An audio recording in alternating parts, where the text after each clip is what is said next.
qui sont présents dans ce rassemblement.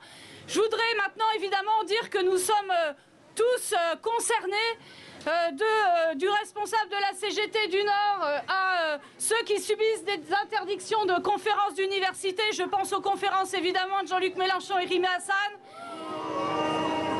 Et je voudrais maintenant évidemment laisser la parole à Mathilde Panot. Rima Hassan va arriver. Mathilde Panot, présidente du groupe parlementaire de la France Insoumise.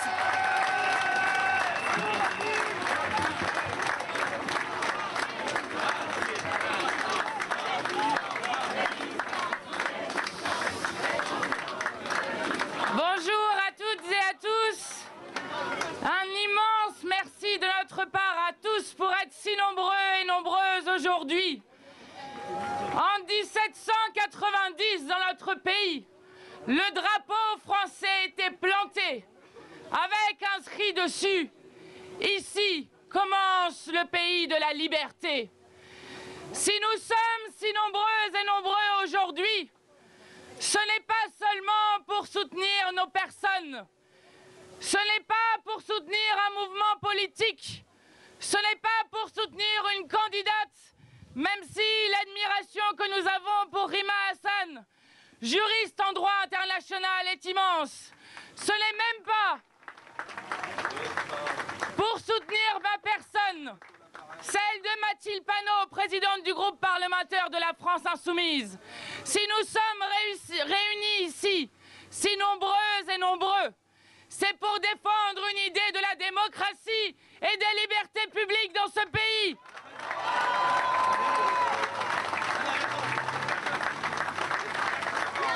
Ce qui se produit en France est une fuite en avant autoritaire sans précédent. Dans quelle démocratie une présidente de groupe parlementaire d'opposition est-elle convoquée devant la police pour répondre de ses opinions politiques, pour un communiqué de presse du groupe, c'est-à-dire dans le cadre de ses activités parlementaires, pour une convocation aussi inouïe qu'apologie du terrorisme? Dans quelle démocratie une candidate à une élection européenne est-elle convoquée elle aussi pour le même motif en pleine campagne électorale? Dans quelle démocratie la liberté de réunion et d'expression de l'opposition politique est-elle réprimée au point que nous avons eu 6 annulations de conférences pour Jean-Luc Mélenchon et Rima Hassan, là aussi en pleine campagne électorale?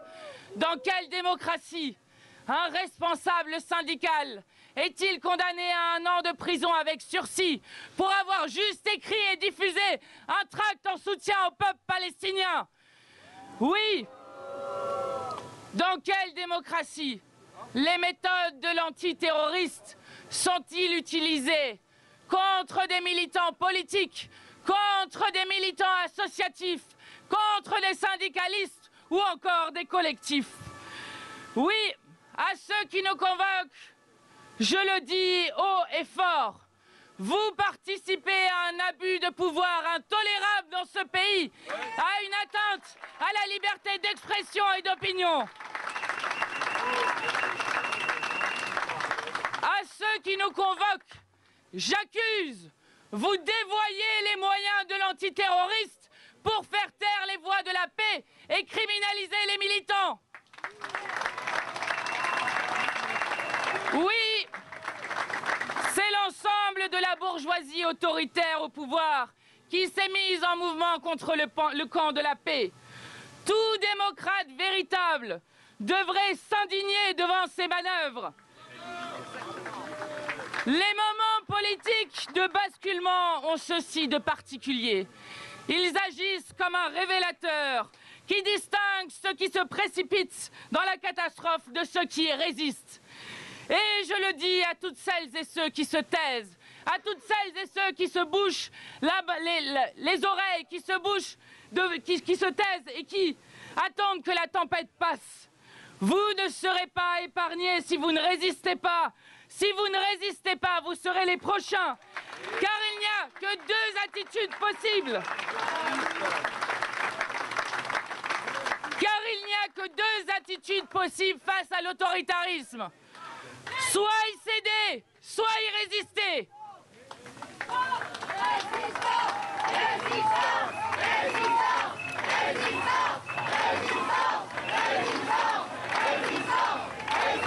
Alors,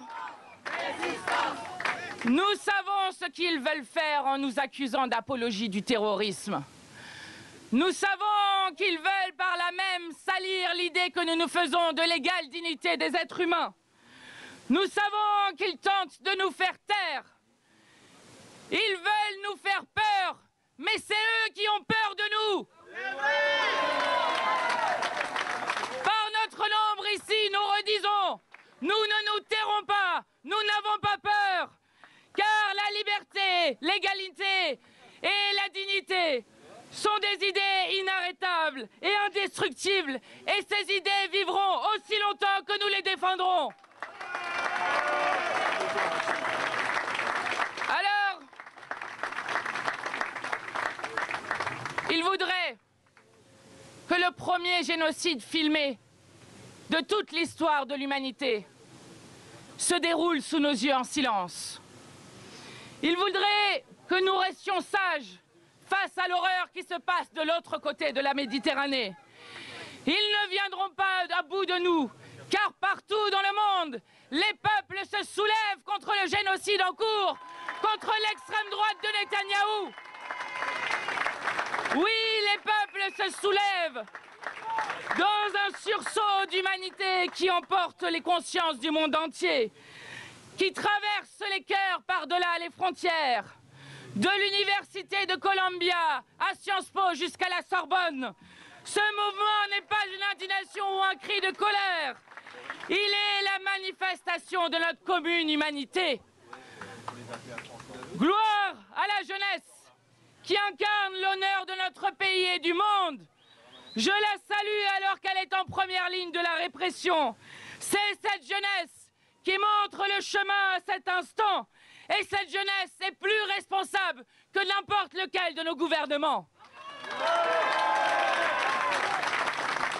Je suis fier de porter la voix de la paix et du droit international. Aucune attaque politique, aucune intimidation policière ou judiciaire ne nous fera jamais changer les idées que nous portons. Oui, j'assume de dire qu'il y a un génocide en cours et que c'est notre devoir et notre honneur de le dénoncer. Nous le dénonçons et nous le dénoncerons encore.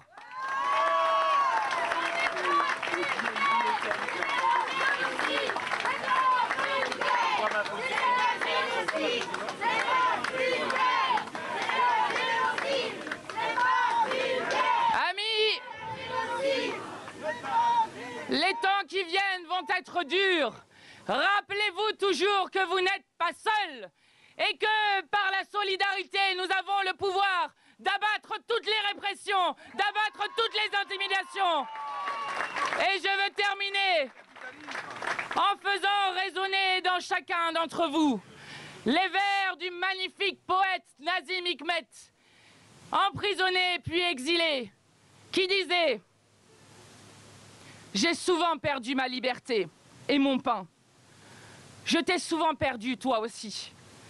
Mais du plus profond de la faim, du plus profond des ténèbres, du plus profond de clameurs, je n'ai jamais perdu espoir dans les jours qui viendront frapper à notre porte de leurs mains rayonnantes de soleil. Rappelez-vous toujours qu'il y a ce quelque chose dans l'être humain que jamais les puissants n'arriveront à nous arracher. Courage les amis, nous vaincrons!